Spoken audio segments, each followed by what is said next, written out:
Welcome to the Predictable Revenue Podcast, where sales leaders teach you what's working for them and how you can build it yourself.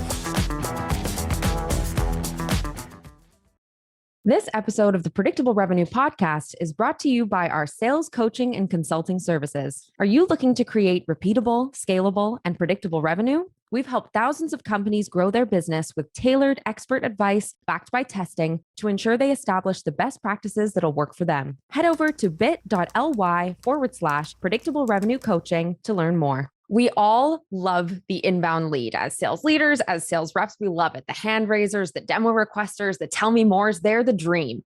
But what if you could turn your outbound prospects into inbound leads? My guest is going to tell us how. I'm your host, Sarah Hicks, and today on the Predictable Revenue Podcast, I'm going to be chatting with an expert about how to create inbound leads using outbound sales messaging. He's a growth marketer that's worked with over 120 startups in his career. He teaches founders the processes and systems that they need in place in order to automate the mundane and leave time for high leverage revenue activities.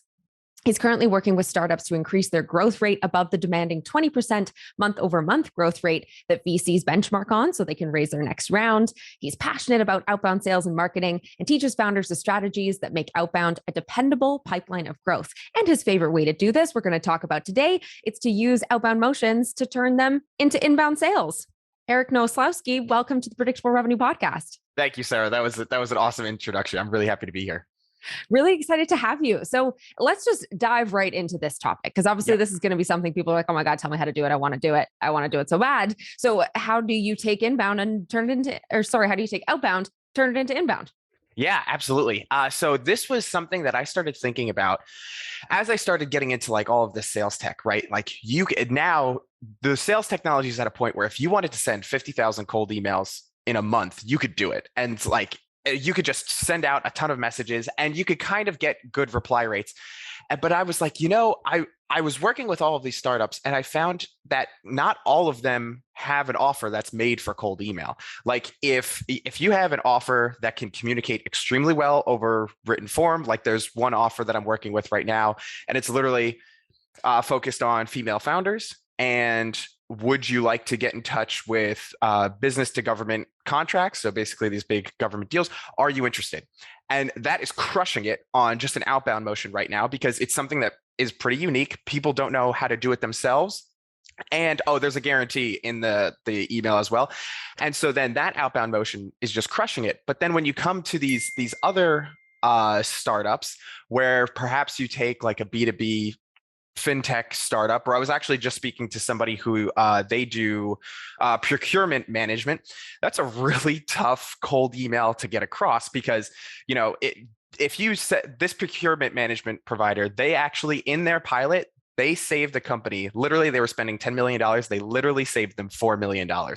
And that is actually so good that when you put it in an outbound motion, nobody's going to believe it. And it's just, the whole thing just isn't set up for outbound. So I started thinking, I was like, well, how can we use outbound motions to get people into something or to qualify them into something that then they could turn into an inbound lead? And then also I would just want for the audience to know, like, I know, I don't want anybody to say like, oh, well, this isn't totally inbound. Yes, I know that.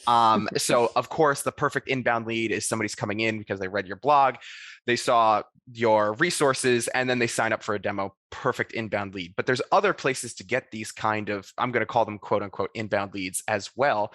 And these are some of the strategies we're going to talk about. I have a top 3 that I usually go with, and I call 1 Trojan horses, 2 building communities, and then the third one is the challenges. And these are usually the buckets that they fit into, but I sit down with every single client individually and come up with exactly what that outbound motion is going to be. Very cool. I'm so excited. Let's just dive right into how to actually do this tactically. Start us off with our Trojan horses and we'll go from there. Yeah. And I wanted to start with the Trojan horses because it might take the most amount of time. And this one, if you crush this one, you're going to knock it out of the park. Like you're going to really get a lot of inbound leads going because it's the most useful one, but it's the hardest one to do by far. And so what I mean by a Trojan horse is, you build something, we usually build something like a no-code utility, a checklist, or calculators, and then the list can kind of go on. But we usually use no-code to outbound to people and say, hey, I saw you're in this industry. Would this be interesting to you? And I'll give an example, but I'm going to give an example first of what that isn't, right? So one time they wanted me to run this campaign. I was like, guys, this isn't going to work. And they said, no, just try it anyway. And there was a ag tech startup that I was working with. And what they wanted to do was they were like, well, it's kind of like a finance ag tech product. And they're like, well, if we could reach out to accountants and see if the accountants know anybody who would be interested in our product, that would be really useful. And so they said, we should ask accountants if any of them are working with any corn farmers, because corn was like the top, one that could use our product. And I said, if you ask that question, a lot of them are going to think that you're asking about doing their taxes. And then when you like flip it to like, hey, I actually want you to look at a product, nobody's really going to respond. So and that is exactly what turned out. So when you're building these Trojan horses, you want to make sure that you're not doing some kind of bait and switch where you're like getting people into one thing. And like, you want to make it linear and like, they kind of know what they're getting into the entire time, because anytime there's a bait and switch, these buyers, like we're living in a buyer-centric world where really ideally they just want to go on Amazon and just buy something without talking to anybody, and we want to get as close to that as possible. So my favorite example right now is I'm working actually with a real estate investment fund where what they're doing is they're syndicating rounds, and what they're looking for is people to invest into their real estate deals. And so they came to me and they said, we really want to get a cold email campaign started. And I was like, I'm really not sure if you want to do cold email. And they're like, well, why not? I'm like, well, you're asking people for money and you're asking sophisticated people for money that I don't think it's going to land too well. And they said, well, what would you do? And so we started working together. And I know the real estate industry, these individual investors, they love their spreadsheets. And I used to do a little bit of real estate investing, and I know they sell the spreadsheets. They sell them for like $200. It's like they keep them guarded. Some people won't even share them. These underwriting spreadsheets are so valuable. So then I told them, I'm like, look, this is what the cold email could probably look like. We could build in Airtable a quantitative sheet that everybody's using. Whatever you guys use, let's just throw it in there. But I'm sure that there's qualitative things that you would want to know about a deal that currently nobody's putting into their spreadsheets. And they're like, all right, what are you saying? I'm like, all right, well, if there's a Whole Foods 2 miles from the apartment complex, does that raise the value? And they said, well, yeah, absolutely. I'm like, all right, now if there's 18 Starbucks within 2 miles versus one, does that also help the deal? Yeah. Okay. How close is it to the beach? How close is it to the airport? And they said, yes, all of those things help in the deal. So I said, okay, perfect. Let's put together a no-code tool where we'll have the quantitative side. And then on the qualitative side, we'll go out and we'll pull in data from mostly from Google. It's actually a really easy Google Maps scraping exercise to pull into Airtable.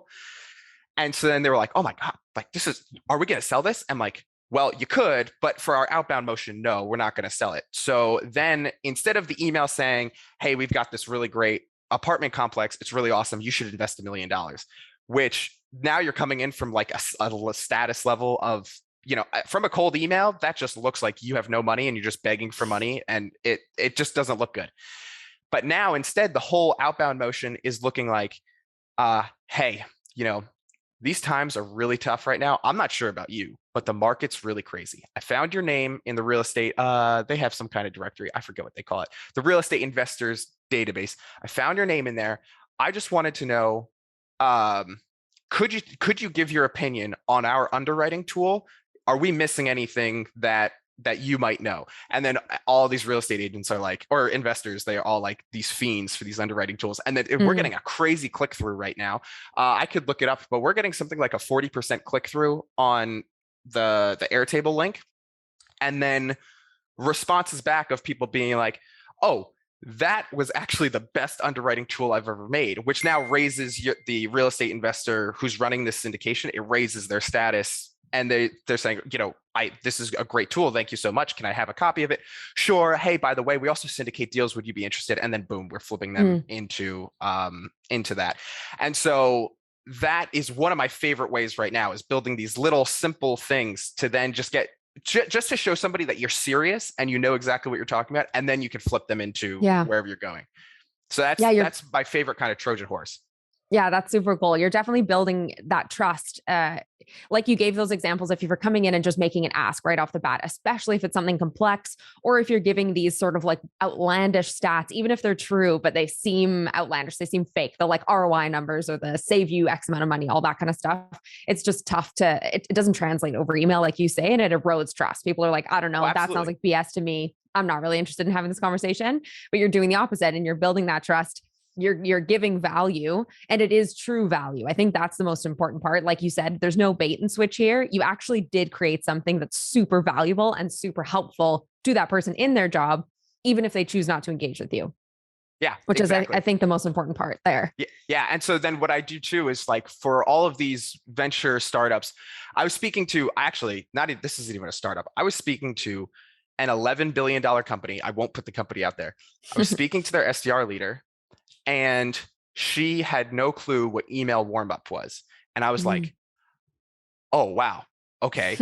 That's like, oh, wow. Like I totally didn't see that coming. And so then that sparked for me too. I was like, all right, now I'm putting together a Notion template, which then I'll be happy to hand it out because it's not going to be that difficult to put together, of just a checklist of after everything's been automated, all your cold emails are automated, your, video prospecting is kind of pinging back and forth. You've got some Slack messages going, after all of that's automated, what are the high leverage things that you should be doing every day? Because I was trying to get that SDR leader to that point. I said, oh, while all this stuff is automated, you should really be focusing, like we were just talking about, on who's viewing the LinkedIn profile, getting them into another kind of sequence that all has to be done manually. And they said, wait, all of our emails aren't automated. I said, oh, okay. So then we get into that motion too, right? So then that would be an example of a checklist, right? Is like putting together a checklist that is making people think, wait a minute, in order to be using this checklist, I need to be automating this part, or something has to happen before this. Wait, how did you automate this thing before this? And then the checklist is still valuable to them as well, because it's still great prospecting activities they can be doing daily. Very cool. Yeah, these are some perfect examples. I think, we get a good, strong framework here around the Trojan horse. Tell us about your next strategy. Yeah. So then this one is pretty easy. You just need an awesome content strategy to pull it off. And this one is building communities. And so again, this is when we can't come up with some kind of utility calculator checklist or something like that, which usually we can.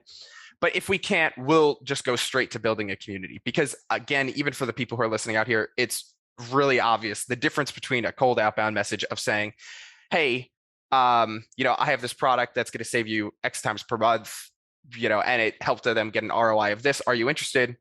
What's the better message, that, or, hey, I've built a community of people who are all plastic surgeons just like you. Would you like to join this group of plastic surgeons? Like, which message is just going to resonate better, right? And so then we'll get them into this community. There's just, when you're doing a community, there's a lot of things to do it right. And that's what I really wanted to focus on, is like anybody could just put together a Facebook group and start putting people into the Facebook group. But there's things to onboard people, there's things to be doing while they're there, and there's ways to be pitching your offers that all kind of maximize that community space. And so the first thing I always tell people is you need to pick where your community is going to be living. I am very biased towards some people call them dark social. I was going to try to not call them dark social, but there's no better word for it right now.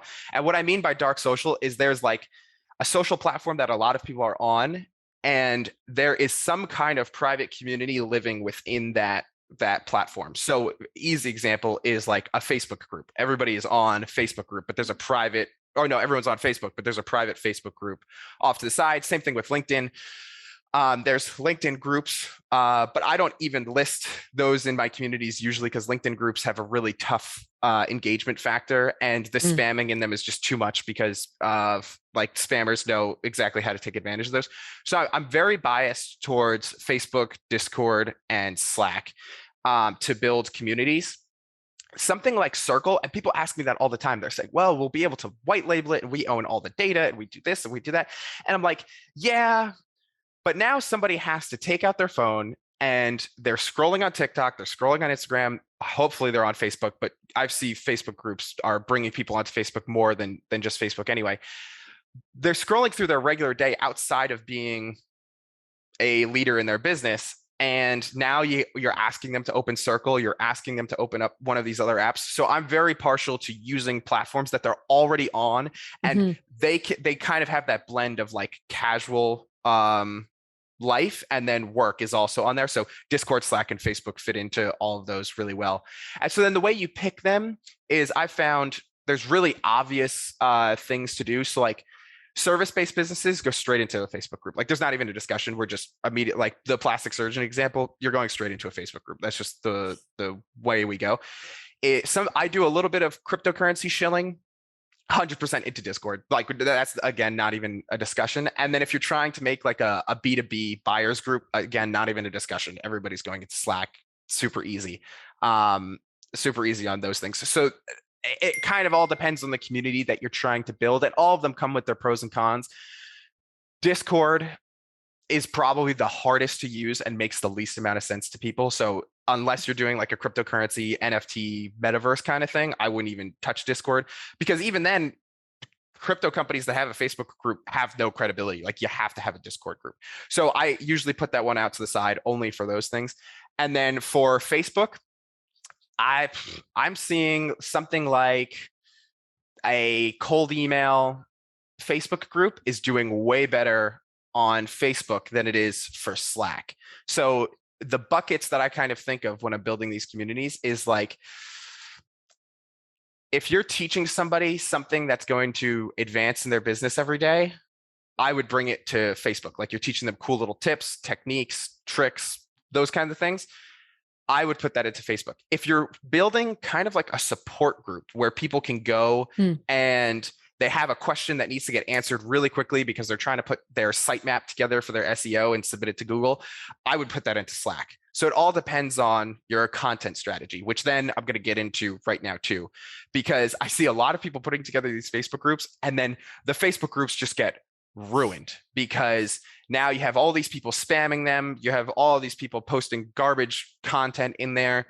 I tell everybody, if you're going to be building a community, yes, it's easier on the front end than building one of those no-code utilities or those checklists. But for the forever investment, your content strategy within your community needs to be stronger than your content strategy outside of the community. And so I'm not talking about quantity. Talking about quality. Like you need to be really putting up, even if you're only posting once or twice a week, you need to be putting up to bat your best stuff, because that's what's going to get people to keep coming to the community.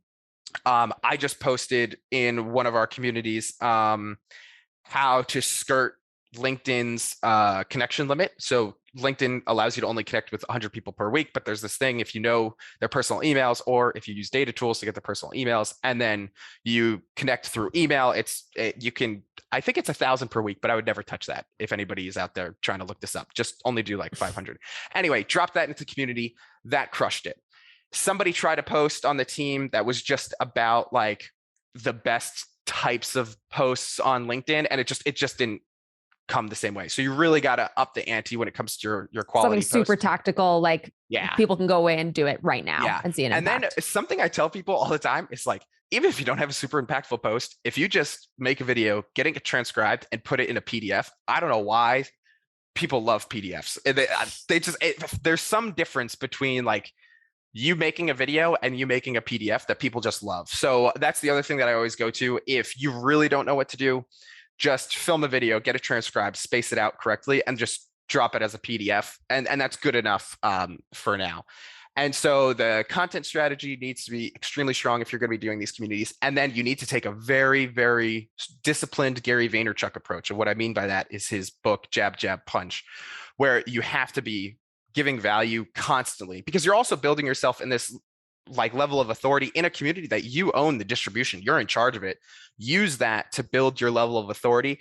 Don't use it to constantly be doing your offers. There's one Facebook group that I'm in that they only do like a Friday digital marketing masterclass. That's the only kind of content they do. And then for the rest of the week, they're just posting client testimonials. I'm like, well, I don't even know what you guys do, or like how you'd be like, do you guys know something I don't? Because I haven't seen that yet.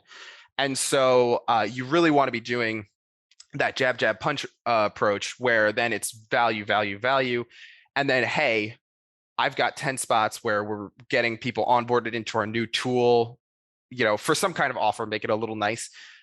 Who wants in? And then that's where you're going to get a ton of people who are like me. But you need to do a lot of work up front to get people into that. But that's another one of my favorite ways, because then there's like, you almost get two shots. And this is the last thing I wanted to say about communities. You almost get two shots at people. You get like one when they join the community, and then two just ongoing. And me and my friends even sometimes call it shooting fish in a barrel, because it's sometimes just so easy because they're all in this community. And what I mean by two shots is like for a Facebook group and a Slack community. So Slack, it takes a little bit more because you have to make like a landing page in the front end before they access the Slack group. RevGenius does a great job of that. I'm going to shout them out for that. But or in a Facebook group, you kind of get this one shot where they could be filling out their information, and you can make it seem like you're getting, like, you're only looking for qualified people. Like, are you the owner of your business? Or, how many meetings do you have a week? And like now in the buyer's mind, they're thinking like, wow, this community is really nice. They're asking these things. They must be vetting these people. For that ag tech startup, I was joining Facebook groups, and they were asking questions like, what does CBOT stand for? Which that's the Chicago Board of Trade, but only farmers would know that. I was like, oh, that's so genius.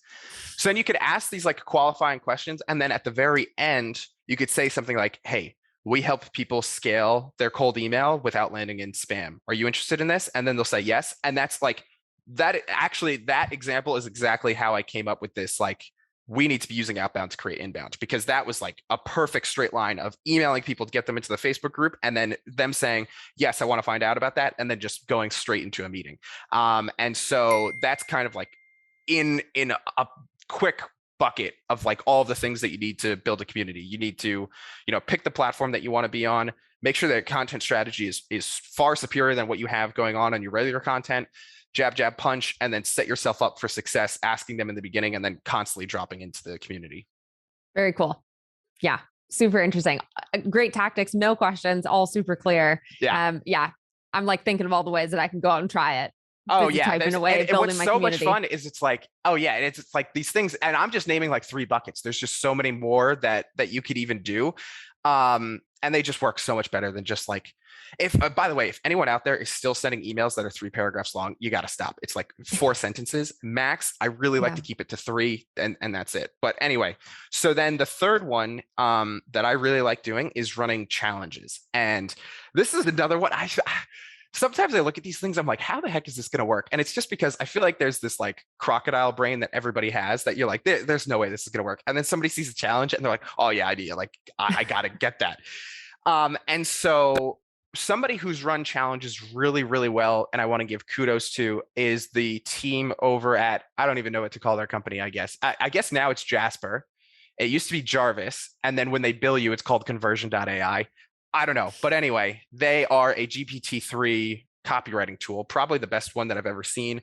If you do a free trial, type in something like Alexander Hamilton has a fight about B2B marketing with Thomas Jefferson, and you're going to get an awesome little fight between them. It was too funny. But anyway, they put together an awesome challenge of the artificial intelligence author.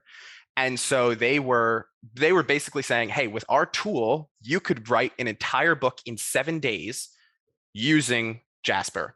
And if you want to do it by yourself, here's the ebook, which I love. They were even charging people for the ebook. It was like $5 for the ebook. And then getting them into the challenge, it was definitely an upsell, but it came with all these services. You're definitely going to get your book done in 7 days. We're going to help you through it. There's mastermind meetings and all of these things. And so that's an awesome example of a challenge where now, and this is something we as salespeople also have a tough time doing. Like we sometimes get into the weeds. Like when you're selling your product or service, you want to be trying to like make it sound so good you're selling a vacation, right? And so sometimes we get too in the weeds, and instead of selling Maui, we're selling like the plane trip, we're selling the car rental, like we're selling all the ways how they're going to get there instead of selling on the end result. And what these guys did so well was they sold on the end result. You will have a book at the end of these 7 days. And so then that's an awesome outbound message. You could go out to, just leaders on LinkedIn, Facebook, wherever you want to go, and just say, hey, if you've been thinking about writing your book for a little while and you just don't even know where to start, we have this ebook to train you on how to do it. Or, we have this full challenge that we're doing as well, whichever you want to do. It's totally up to you. And I've always thought that that's just like a great staple challenge. It's just awesome. And so then the way that we kind of used that was one of the startups wanted to have an event mastermind to kind of kick off their startup. And I was like, oh, okay. And they were like, all right, it's going to be an in-person event in Miami, and it's going to be $1,000 a person. I was like, okay, we don't have an audience. We don't have a mailing list.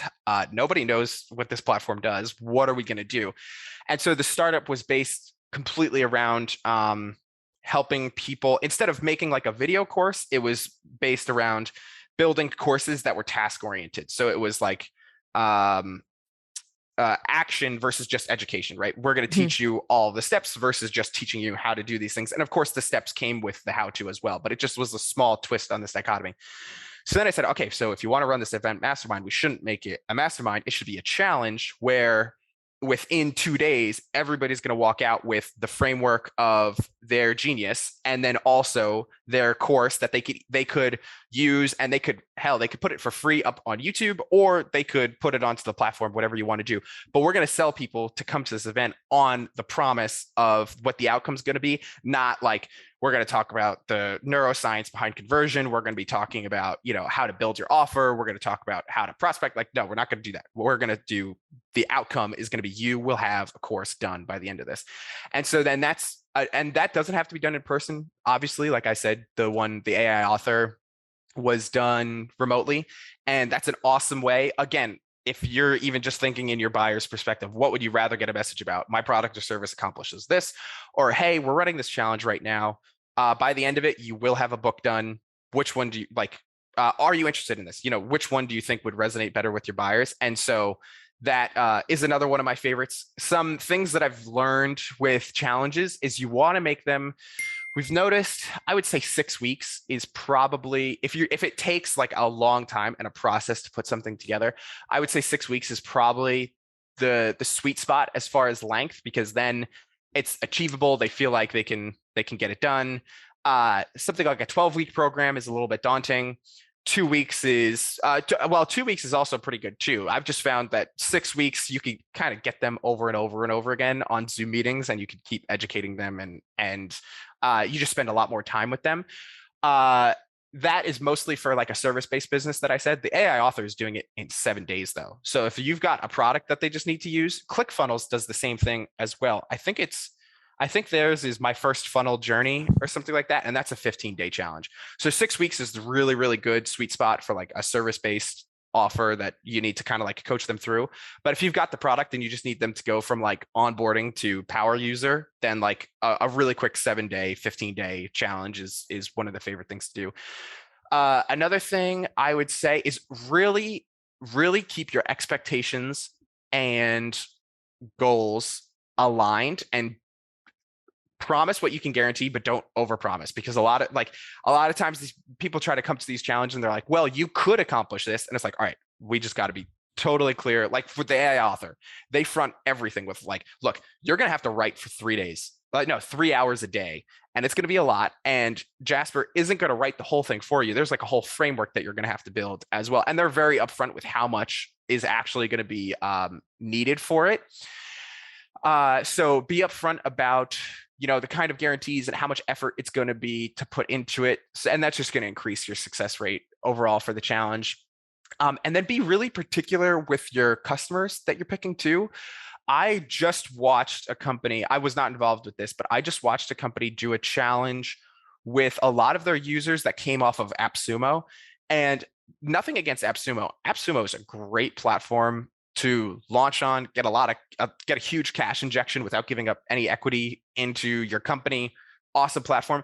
But just you're getting a lot of people who are buying lifetime deals. They're buying lifetime deals because obviously they don't want to pay for full-fledged enterprise products, which of course is sometimes bringing in a level of clientele that might be difficult to constantly be servicing on. So when you're picking kind of the customers that you want to be bringing into the challenge, I would do a lot of due diligence, or just put a fee up front that you could even refund them if you complete your book in 7 days, you get all of your money back, like whatever it might be. But just do it so that you're getting high quality people in there, where it doesn't turn into this huge project. So they took their AppSumo customers and did this challenge, and they actually had to call the whole challenge off because it was too ridiculous. Too many people were complaining. Something about harassing the support team was coming up as well. It was just a mess. So that was the other noticing that I just had about 2 weeks ago when running these challenges is really pick your clientele. I would really advise against probably not doing a totally free challenge. Founder University right now is Jason Calacanis, is a 12-week program, and I think it's $700. And if you come to all of their Zoom meetings, they're going to give you the money back. Great offer. Cool. Easy. Yeah, it's a great offer. Easy to just outbound on and just say, hey, do you want to be a part of this? Do you want to take a look at it? And then when they get to that sale part, we'll give you all of your money back, because Jason is doing that just to get more people to, present to his angel investment group, right? But he's using Outbound to create that inbound as well. Now there's 188 of us in there. It was just last night. There's 188 of us in there, and he's literally going to be picking straight from there of people to invest in. And it's just a perfect little exercise that I was like, oh, this is exactly what I talk about all the time. So that would be kind of my wrap up on challenges. Amazing. Yeah, another great strategy. So interesting. So we've got 3 strategies here for how to take your outbound, go out to them outbound with something valuable instead of with something where you're asking them for something right off the bat. We're getting them into these different places. So we're either doing the Trojan horse, where we're giving them some value add item, or, like the no code, the checklist, all that kind of stuff. We're giving them something with the Trojan horse. They're going like, wow, cool. That starts the conversation. We get them inbound there. We've got our communities that we're building that are super specific to the type of customer that we're dealing with. We're vetting those people when they come in so that it's high quality. And we're, again, blasting them with like brilliant tactical content so that they're, again, raising their hands and saying like, these people know what they're talking about. I want to have that next conversation. And then finally, we're dealing with our challenges where we're potentially doing something paid that ends up being free. But again, vetting people, making sure that those really, high quality people come in, giving them a ton of value. And then again, kind of cherry picking from there for our inbounds. Super interesting. Thank you so much for walking us through those 3 strategies. They're awesome. Yeah, thank you so much.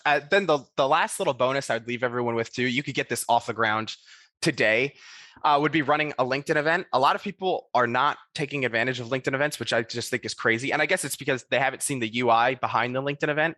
When you have a LinkedIn event, if you're going to that LinkedIn event, you can invite up to 1,000 people per week who are in your network. And that I've just seen crazy click-through rates. Like I put together an event literally in 20 minutes. There was no copy on the page. I think we named it the results paradigm or something like that. Like it wasn't even a good name. There was no pictures or anything. I invited 1,000 people. The analytics said 342 people came to the page and 156 opted in and said that they would attend the event. And this is just like one of my favorite ways to be using LinkedIn. And a lot of people say like, oh, well, okay, like how many people attended the event? And I say, well, it actually really doesn't matter. I don't care if anybody comes to the event. All that I care about is we just got somebody to raise their hand and say, whatever that is, I'm interested in it. So the results paradigm is a pretty bad name, but we were running one. We called it, I think it was automated cold outbound masterclass or something like that. And I think we got 812 people to register for that one. And we just used one of our webinars to just put it on there. So people just saw something, but from there, we were just picking off the list. And because I didn't care if anybody came to the event, all I cared about is, oh, you're interested in automated outbound. Okay, we're going to talk. And so that I would just leave as kind of like the last bonus one too. You could spin that up today, get a LinkedIn event, make it kind of a clickbaity name, and just start sending the invites straight on the LinkedIn platform. For some reason, they have a phenomenal click rate. And, now you're getting people raising their hand. And because it's LinkedIn, all the data is there. Whatever is your favorite data provider, start collecting their LinkedIn profiles, their email addresses, sometimes their phone numbers if you want, and you could just start throwing them into campaigns as well. Awesome. Another great tip. If people want to learn more from you, if they want to get in touch with you, Eric, where can they do that? Yeah, so you can find me on LinkedIn. My name is pretty unique, so it'll just get you right there. So Eric Nowoslawski, Nowoslawski, or you can email me at eric@blitzhacking.com. Whichever one, I'm completely open. Awesome. Well, thank you so much again for joining us on the show. This was great. There's so many tactical takeaways. I'm sure people are going to get a ton of value out of this. And those of you guys listening, I'd love to hear if you try something like this and you get some results. I'm sure Eric would love to hear that too. Yeah. So if you're watching on YouTube, throw a comment. If you're listening, wherever you listen to podcasts, shoot me a note on LinkedIn. And if you are thinking about watching on YouTube, please hit that subscribe button so that you can be notified each week when we have wonderful guests like Eric join us and share great tips. So yeah, thank you to Eric. Thank you to all of you guys, and we'll catch you again next week. Thank you, Sarah, and the Predictable Revenue team.